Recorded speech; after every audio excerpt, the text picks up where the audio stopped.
I've been covering guns for a while now, and I genuinely thought I'd seen everything.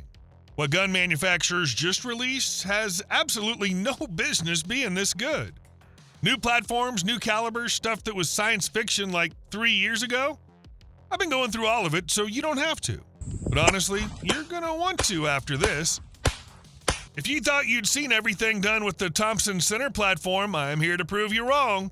This is the world's only over and under pistol built on the G2 Contender action, and it's absolutely insane. We're talking 17 HMR on top and 17 Winchester Super Magnum on the bottom, 2 completely different rimfire rounds and a single break action pistol, switchable with one flick of the selector switch. Turn the selector switch left for the WSM or right for the HMR. That's it, done. The way it works is straight up clever. The existing rimfire/centerfire selector was reworked to fire either the top or bottom barrel. There's a dual extractor that pulls both cases at once, and the bottom barrel has a built-in regulator that lets you dial in where both rounds converge, whatever distance you want. At 50 yards, both calibers were hitting basically the same hole. And look, it's not just the mechanics that are wild. This thing looks incredible. Custom hand-fitted grip that wraps your hand like it was made for you. Jeweled internals, an Argyle barrel engraving that's done by a separate craftsman, and a gorgeous multi-step matte finish. Nothing on this gun is an accident. On the range, the HMR is just pure fun. No recoil, red dot doesn't budge. The WSM has a little more kick, but still totally manageable. 2 barrels, 2 calibers, no reloading. Just flip the switch and send it. This is a one-of-a-kind handmade collector's piece that also happens to shoot lights out. The old saying goes, don't bring a knife to a gunfight, but the Melagun MG22 is a knife you could actually bring to a gunfight. The MG22 is a fixed blade knife with a 6-shot 22 LR revolver mechanism built directly into the handle. On the spec side, the numbers are straightforward. The overall length is 12 inches with a 6.7-inch blade made from hardened 440C stainless steel and a 3.5-inch barrel with 6-groove rifling and a 1/16 right-hand twist. The frame is hardened 420 stainless steel and the grip panels are machined from 70/75 aluminum.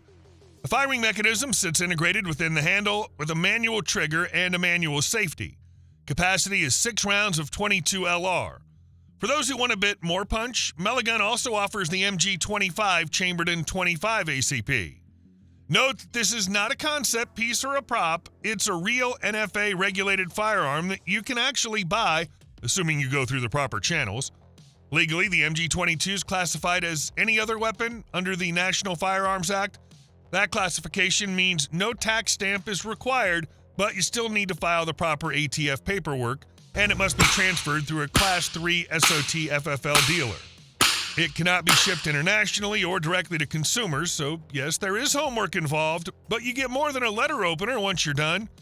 The base price sits at $1,499 with options to customize the grip, knurling pattern, add a black oxide blade finish, or engrave up to 15 characters on the blade. If there's one thing you can expect from Kel-Tech, it's the unexpected. The company's latest oddball firearm, the KP50, it's similar to their previous P50 design, as they're both chambered for 5.7 by 28mm and feed from P90 magazines, but the KP50's been improved in several ways. The first key improvement is that the magazines now insert from the bottom of the KP50 and they're drop-free. It also features a much nicer machined lower receiver and uses a Kel-Tech SU16 trigger group. KP50 models have a 9.6-inch barrel, which hovers around the optimal length for the 5.7 by 28mm cartridge. The barrel has its muzzle threaded half by 28 TPI and comes with an A2-style flash hider installed. The top of the receiver is an M1913 Picatinny rail for mounting optics and accessories that's interrupted to accommodate the top ejection port.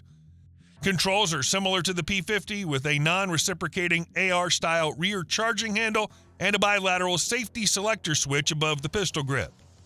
A new paddle-type magazine release in front of the trigger guard accommodates the new magazine mounting system. Kel-Tech will be offering the KP50 in 4 flavors starting at an MSRP of $899. 500 years in the gun business gives a company a little room to show off, and with the Titan, Beretta isn't being subtle about it. The Titan is a semi-automatic sporting rifle using a short-stroke gas piston system and chambered in 6.5 Grendel. That design puts the rifle in the same operating system class as the FN SCAR, HK G36, and SIG MCX, not the direct impingement AR-15. Starting with the materials, the upper receiver is titanium and the lower receiver is magnesium. Stock and fore-end are carbon fiber, while the pistol grip is forged carbon. No Beretta product has ever combined these four materials in a single firearm, and very few firearms anywhere have. According to the company, the exotic material combination dramatically increases stiffness while reducing overall weight. With its adjustable valve piston-driven working system and improved two-stage trigger, the Beretta Titan semi-automatic rifle aims at setting new standards in terms of performance. The Titan is a one-off, and there's no MSRP because there's no production run. PSA's retro rifle brand Harrington and Richardson released a recreation of one of the rarest military prototypes in modern firearms history. The 606 was originally intended as a squad automatic weapon candidate for the U.S. SAW program. Military procurement went elsewhere, and the Model 606 was produced in very limited numbers before the program ended. The rifles that survived became collector pieces with very few examples known to exist. The H&R 606 brings that forgotten prototype back to life and puts it in your hands. This is as close as civilians will ever get to one of the rarest military development pieces of the modern era. You're getting a fixed stock, a partial fence M16 lower, and a slicked side receiver. The M16A1 handguard runs back to a heavy barrel, and pinned right onto it is an M2 bipod, originally designed for the M14 with legs that fold and extend just like the original configuration. The Model 606's heavy barrel profile is the defining feature that makes it historically significant and practically distinct from standard AR-15s. A heavy barrel has more material around the bore, which absorbs heat more slowly during sustained fire, maintains accuracy longer in rapid-fire strings, and produces a stiffer, more harmonically consistent barrel that benefits precision shooting. The 20-inch length maximizes muzzle velocity with 5.56 NATO ammunition. At the muzzle, there's a 3-prong flash hider threaded half by 28, so it's suppressor ready right out of the box. It ships with a 20-round mag, and you've got 4 configurations to choose from: complete guns and complete uppers in 2 finishes. The H&R 606 is a legitimate piece of military history that you can actually take to the range. This is the kind of release that defines a catalog. Movie fans will probably recognize this unusual pistol. It appeared in Deadpool 2, Resident Evil, The Final Chapter, and Spectre. It actually consists of 2 M1911 pistols built in a single-framed side-by-side by the experts at Arsenal Firearms. As you can imagine, the new AF 2011A1 dual-barrel pistol features a number of custom parts, such as single slide, the single frame, the single spur double hammer, the single grip safety, the single body double mainspring housing, to name just a few. Chambered in 45 ACP, the AF 2011A1 double-barrel pistol can be ordered in a number of configurations, including either 2 independent triggers and 1 sear group, or with 2 triggers permanently joined. This 6'8" beast absolutely dwarfs 50 caliber rifles, and the 20mm Vulcan rounded fires is typically seen in the barrels of a M61 minigun mounted on fighter jets. The Anzio 20mm rifle has a range in excess of 3,000 yards, and the projectile weighs a stunning 1,600 grains, coming at 3,300 feet per second. That's almost a quarter of a pound, which hits at approximately 38,000 foot-pounds of kinetic energy. The barrels are match grade with 1 MOA capability, letting you send that round almost 2 miles. This massive rifle even has a truck mount available, if that's your thing. If that isn't the definition of overpowered, I don't know what is. What do you think of this 5-shot 410 caliber revolver shotgun? It weighs 7.3 pounds, but there are also lighter versions with a different barrel length.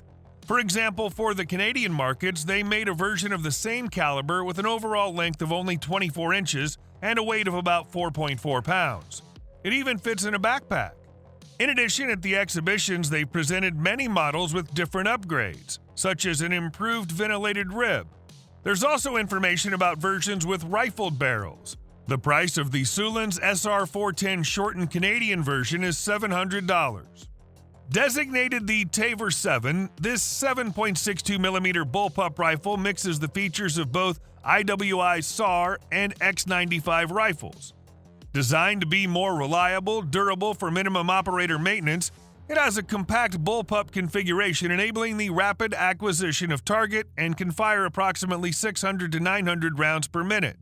The great advantage of this weapon over other weapons is that it can be used as a sniper rifle, as it's extremely accurate and also relatively lightweight, even with sniper scopes added onto it.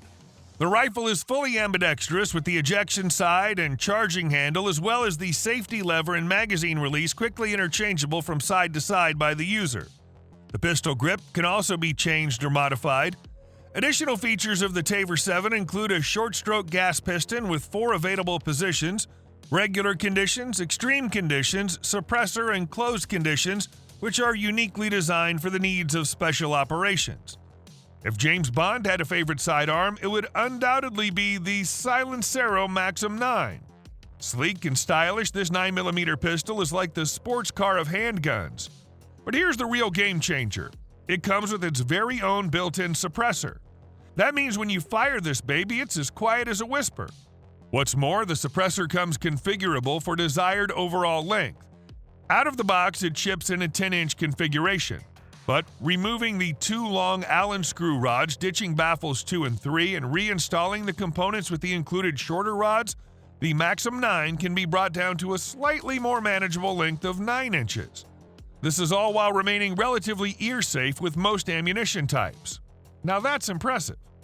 Computer games portray this gun as one of the most effective silent sniper rifles that can eliminate targets with low-caliber 9mm rounds from long distances. The VSSM, it's a silent sniper weapon intended to support urban or close-quarter scenarios. Featuring a short 7.9-inch barrel with holes strategically located to bleed off gas into a suppressor, it helps keep the discharge virtually silent, save for the movement of the action when subsonic rounds, the preferred projectile, are used. Despite using the same 9mm bullet as many Western pistols, it should not be compared as it's essentially a slow-moving subsonic rifle round that's much heavier and lethal at greater distances. This modern iteration of the VSS Vitarez is fitted with an aluminum buttstock with an adjustable cheek and butt pad. Additionally, it features a Picatinny rail on top of the dust cover and the sides and bottom of the suppressor. As a 200 to 300 meter silent sniper system, it's really hard to beat having a highly effective lethal subsonic projectile, outstanding penetration, reliable cycling, and an automatic capability for when circumstances really go down the tube.